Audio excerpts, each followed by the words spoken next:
Think like a genius. How to go outside the box, analyze deeply, creatively solve problems, and innovate. Written by Peter Hollins, narrated by Russell Newton.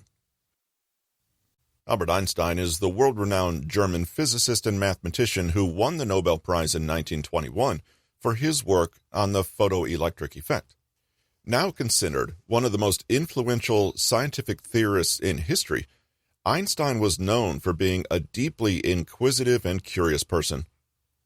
Reportedly, Einstein didn't enjoy school as a child, but early tutoring experiences sparked his interest in the topic of light. When Einstein excused himself from military service as a young man and dropped out of school, he preferred independent study, his parents were worried about his future. Nevertheless, he was admitted to a prestigious Zurich university because of his excellent performance on the maths and physics entrance exams. After graduating, he worked as a patent clerk where he privately pursued some of his own ideas. In 1905, he published 4 breakthrough papers on the photoelectric effect, Brownian motion, and relativity. Einstein married and had children, but his marriage was not a happy one, and he divorced and remarried in 1919. At the time, Einstein was less known for his theory of relativity than he is today, and perhaps could not have predicted the full direction his discoveries would take physics in the future. For example, his work foreshadowing the development of the atomic bomb. Einstein, not a one-trick pony.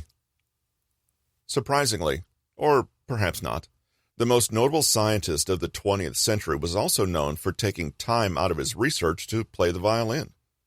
In so doing, Einstein was engaging in the combination of the hard and the soft, or, more accurately, he was exercising skills that required very different mindsets. Reportedly, he was even very good at the instrument, as he was with the piano.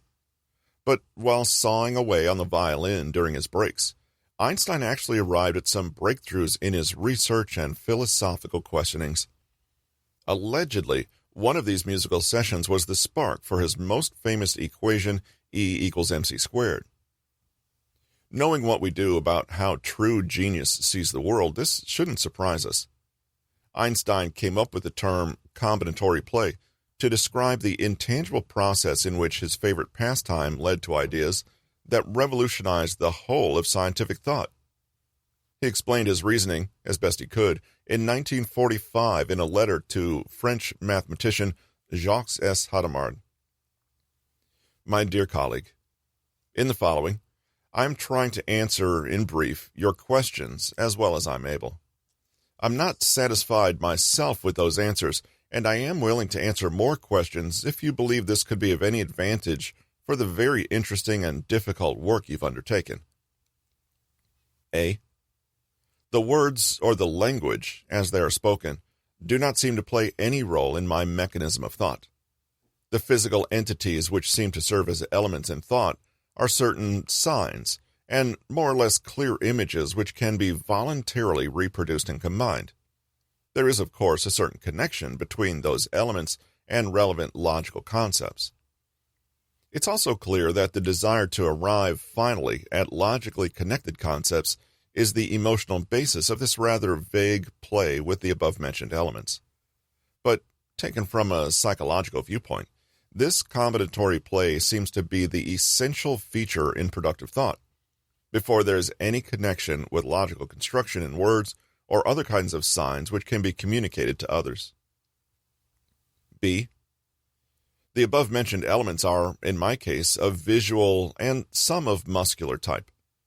Conventional words or other signs have to be sought for laboriously only in a secondary stage, when the mentioned associative play is sufficiently established and can be reproduced at will. C. According to what's been said, the play with the mentioned elements is aimed to be analogous to certain logical connections one is searching for. D. Visual and motor. In a stage when words intervene at all, they are, in my case, purely auditive, but they interfere only in a secondary stage, as already mentioned. E. It seems to me that what you call full consciousness is a limit case which can never be fully accomplished. This seems to be connected with the fact called the narrowness of consciousness, Enge des Bewusstseins. Notice firstly that Einstein has no problem engaging in metacognition, or thinking about his own thinking, and asking questions about his own question asking. Einstein seemed to believe that indulging in his creative tendencies was helpful for his logical and rational pursuits. That might have been the case, and it also might have been the case that to engage in a distraction was helpful for taking on different perspectives and viewing problems from different angles. Perhaps it's related to the so-called Medici effect, in which the melding of different disciplines will inevitably lead to new discoveries, and the whole always seems to be greater than the sum of the parts. Indeed, combinatory play is not simply the notion that play takes your mind to a different world to regroup. It recognizes, as Einstein did, that taking pieces of knowledge and insight from different disciplines and combining them in new contexts is how most creativity truly happens. So as mentioned, somehow Einstein saw something in playing the violin that helped him think about physics in an entirely new way. The lesson here is to engage in your own pursuits and not feel constrained by having to stay in similar or adjacent disciplines, thinking that only they will aid you. There are always parallels between different disciplines, so find them. More of the same probably will not help. A dash of something different just might. The power of the possible. Einstein became well known for another thinking technique, and it's one that we use most days in everyday life. What if humans were capable of flying? What if the world's land masses never broke up into separate continents and instead remained as Pangaea to this day? These are hypothetical what-if questions that tickle your mind into thinking from other perspectives and challenge you to question your premises. Imagining hypotheticals goes beyond simple thinking skills that require only memorization, description of an observable event or a situation, or even analysis of facts and concrete events. Because hypotheticals pose questions about what isn't, what hasn't happened, or what isn't likely to ever happen, they stretch the imagination in new ways and sharpen creative thinking and practical intelligence. They allow a person to try on different perspectives as though they were lenses and suddenly see what was invisible to them before. For instance, you've likely never considered the implications of human flight because it's impossible. So there is a world of thoughts that have remained unexplored. How would traffic lights work? What kind of licensing process would be required? Would we still have cars and airplanes? And how would safety work? Now, how would those rules and laws apply to normal traffic situations in the present day? Think through the realities of how everything would fit together. It's no small feat. Einstein, in particular, was known to explore hypothetical situations taken to the extreme. He called them Gedankenexperiments, which is German for thought experiments. A thought experiment, in a more general context, is essentially playing out a what-if scenario to its end. It's acting as if a theory or hypothesis were true, diving deep into the ramifications, and seeing what happens to your what-if under intense scrutiny. A thought experiment allows you to analyze interesting premises you could never manifest in reality and make new leaps of logic and discovery because you can consider conditions that current knowledge doesn't yet reach. Suppose the problem situation is needing to exit a room. The conventional ways to do so are to walk out of the door or jump out of the window. But what if the door is blocked by a raging fire and the room's on the 10th floor of the building? These conditions have now rendered your conventional solutions fatal. You can only get out of the room either by finding a way to kill that fire or by surviving a fall of several hundred feet. Something in this scenario needs to drastically change its usage or definition, or it will break entirely. This is the essence of the thought experiment. Suppose this happens. What happens next? And then? And then? Thought experiments were one of Einstein's superpowers. He could imagine a scenario, play it out mentally with shocking accuracy and detail, and then extract the subtle conclusions that lay within. One of Einstein's most famous Gedanken experiments begins with a simple premise. What would happen if you chased and then eventually caught up to and rode a beam of light through space? In theory, once you caught up to the beam of light, it would appear to be frozen next to you because you're moving at the same speed. Just like if you're walking at the same pace as a car driving next to you, there is no acceleration. The relative velocities are the same, so the car would seem to be stuck by your side. The only problem was that this was an impossible proposition at the turn of a century. If you catch up to the light, and then a light appears to be frozen beside you, then it is inherently impossible that it is light, because of the difference in speeds. It ceases to be light at that moment. This means one of the rules of physics was broken or disproved with this elementary thought. Therefore, one of the assumptions that underlay physics at the time had to change, and Einstein realized that the belief in time as a constant had to shift. This discovery directly laid the path for the theory of relativity. The closer you get to the speed of light, the more time becomes different for you, relative to an outside observer. This thought experiment allowed Einstein to challenge what were thought to be set-in-stone rules set forth by Isaac Newton's 3 laws of energy and matter. This thought experiment was instrumental in realizing that people should question old models and fundamental rules instead of trying to conform their theories to them. The strength of non-conventionality.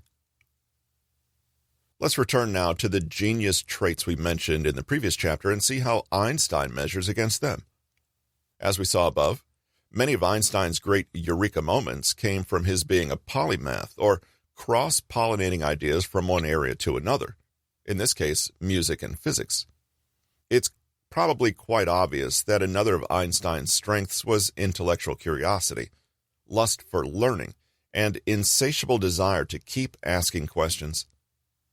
We can see so much of the light-hearted, uninhibited child aspect of genius in Einstein, who literally labeled a technique he used as play. Einstein never set out to win any prizes or earn accolades as the best physicist of his generation. That was never his goal. Rather, he simply wanted to understand. His passion for seeing into the deeper nature of things led him to areas of knowledge that were previously uncharted. We can see how this attitude put him at odds with his more conventional, pedagogical early school life, and we can imagine that the young Einstein would not have been much inspired by boring lessons about things that were already well known and established. We cannot imagine Einstein's great achievements happening without his enormous sense of curiosity spurring him on. He was not motivated by pride or fame either, since he was known to regularly alienate and offend other scientists and peers, and was reportedly quite difficult to work with. Einstein was nothing if not a curious soul, and it's this attitude of inquiry that seems to have informed his entire life. We can see in Einstein's case that curiosity so often comes with non-conventionality. He was a draft dodger and concocted a medical excuse so as not to complete military service, and was not averse to skipping classes or generally failing to follow school rules. He seemed to have little regard for pre-established hierarchies and preferred to trust his own estimations of what was important and worth doing. And this trait, too, is at the center of his success. Can you imagine any scientist being credited with completely paradigm-shifting work in the field without breaking the rules of the day?